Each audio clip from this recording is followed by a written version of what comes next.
You are listening to Digging In Podcast, presented by Rooted Wealth Advisors.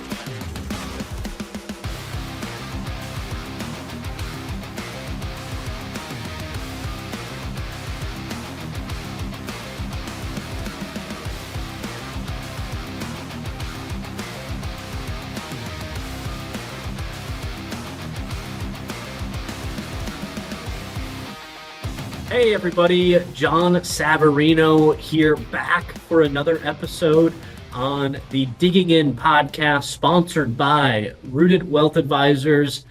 Today's episode, we have a very, very special guest.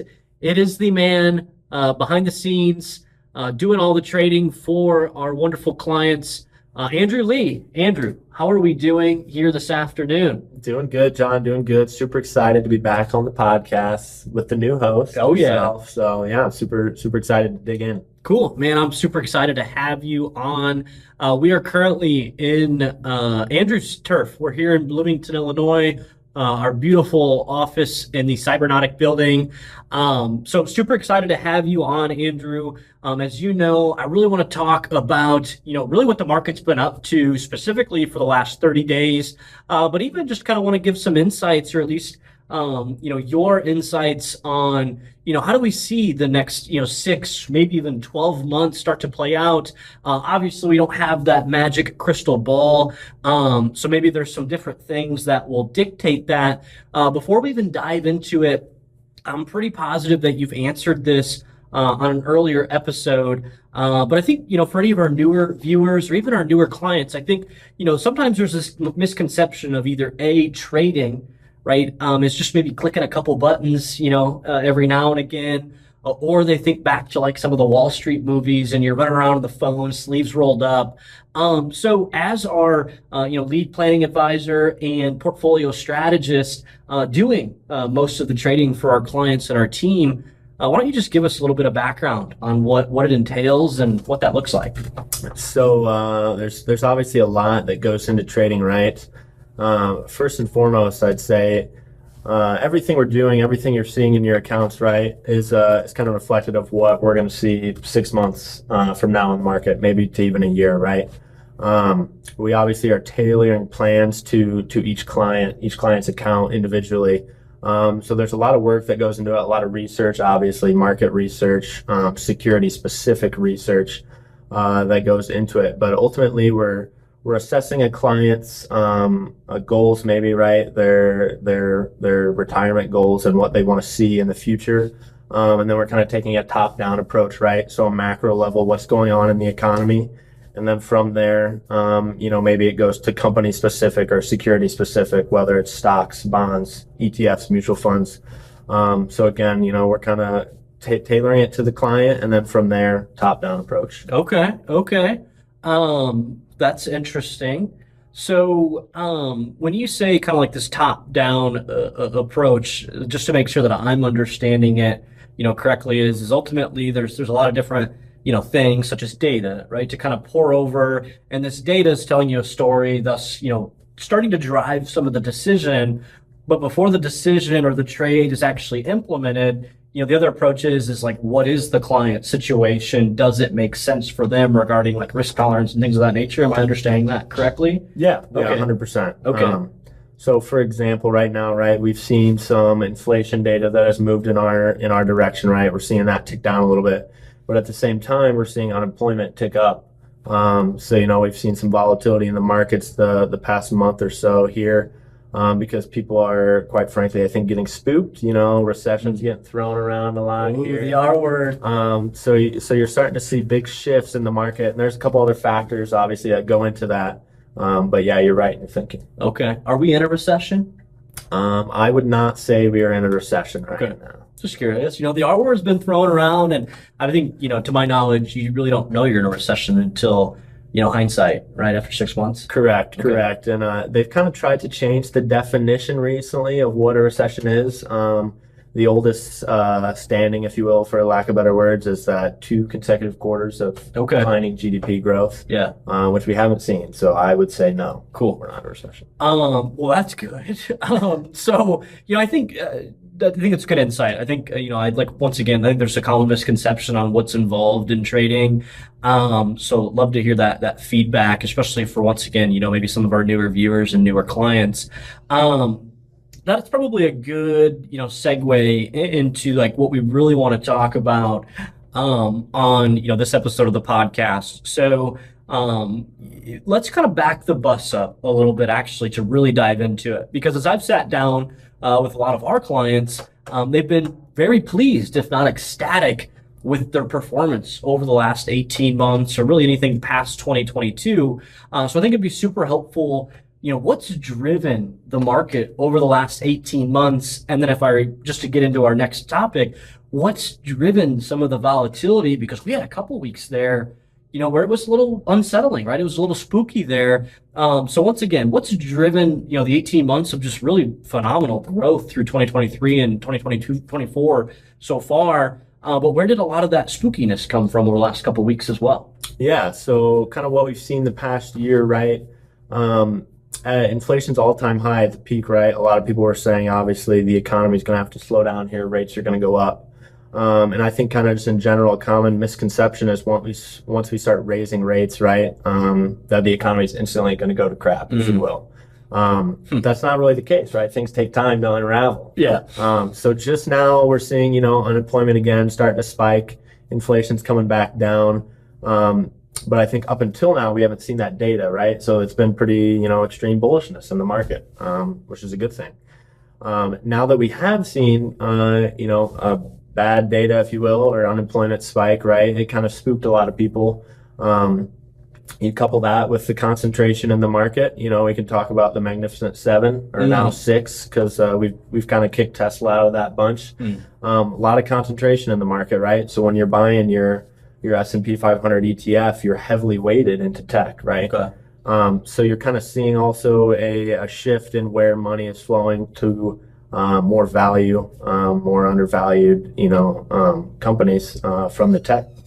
Okay. So when you say concentration, the way that I understand it is so, kicking Tesla out, but let's just say we had 100 companies, and what I guess what you're saying is out of 100 companies, those 6 is driving us upwards, and the remaining 94 are kind of left behind. And so you're saying maybe there's a little bit of a rotation happening recently out of those 6 companies? Potentially? Okay. Yeah. So when you buy, you buy your S&P 500 ETF, okay, you're getting a piece of each of those 500 companies, right? Okay. But the amount of pieces, or how big the piece is, if you will, is different, right? So your Apples, your Amazons, your Meta, you're going to get a much larger piece of that than you would, with your Fox business. Okay. So then what's driven some of the volatility we've seen over the last few weeks? I know it's a combination of some things, but maybe touch on that. So a combination of the things we just mentioned, right? The macroeconomic factors, kind of the rotation into small cap and value equity. And then also, we can touch on historically, right? The months of August and September are historically the most volatile months. Okay. Doesn't necessarily mean it's going to be a down month, right? But it is going to be volatile. And then I'd also point to Japan, which we've kind of touched on before, with the carry trade. Yeah. What's a carry trade? Carry trade. So a carry trade is kind of almost like a 2-part trade, if you will. So these large hedge funds, mutual funds, they kind of place one half of their trade. In this case, they're shorting something, right? They're essentially borrowing. And then the premium, or the money they get for borrowing that, they're going to use to put another trade, maybe buy something. Okay. So in this case, right, these hedge funds, these institutions have been shorting the Japanese yen. Japan's economy has historically, past 20 years or so, been in a not so great place, right? Rates have been low. So they can short the yen, they can borrow that at no cost. So they're borrowing for free. What they're going to do is then they're going to go buy U.S. tech, U.S. large cap stocks, maybe even Japanese stocks, equity, right? That's going to perform a little better. And then when the time comes, they're going to make a better return, on those assets, and they can pay back what they owe. Interesting. So what will the election play a factor into what the market does between now and November? In the short term, the election, I think, is always going to play a factor. It's going to create volatility. Okay. In the long run, right, what we focus on, what we look to, everything normalizes. So if anything, I'd say it may create some volatility, but ultimately, 2, 3, 4 years down the road where, it's not going to really play a factor. Well, I think that's a great point of what you just said. Historically speaking, to my knowledge, one result of an election is not going to dictate what the stock market does long term. So one of the things and I think you do as well, is tell our clients is just to zoom out a little bit. Mm-hmm. When we see online, on the television and the news, when we start to see some of this volatility, we're looking at it in a very short period of time, where if we zoom out and look at it from a much bigger picture, it's not always as bad as what it seems. But obviously that's, our hard-earned money and our clients' hard-earned money, so we want to take that seriously. But I think it's just that zoom-out approach that I think, is really important, especially when it comes to an election. Last question.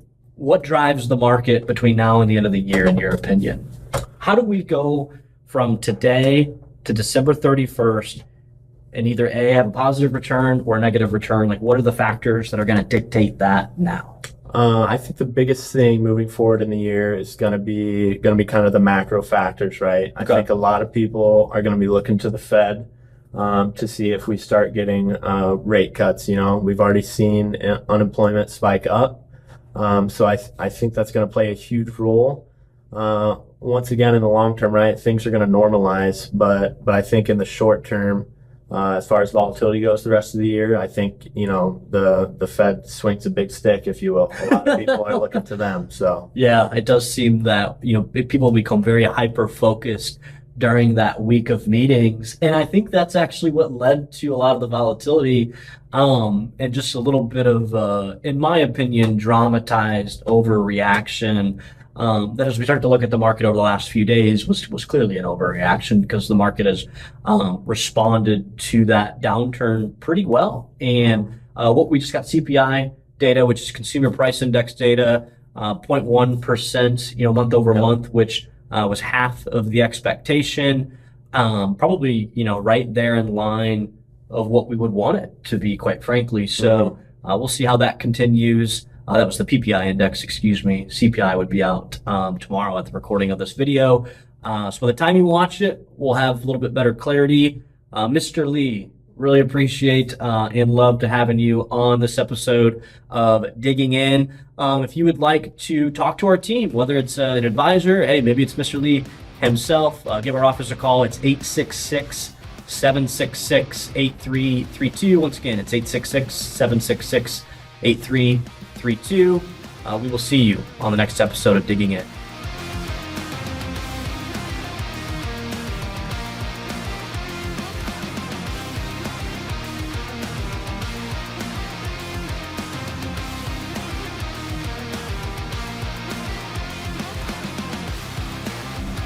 This was Digging In Podcast, presented by Rooted Wealth Advisors.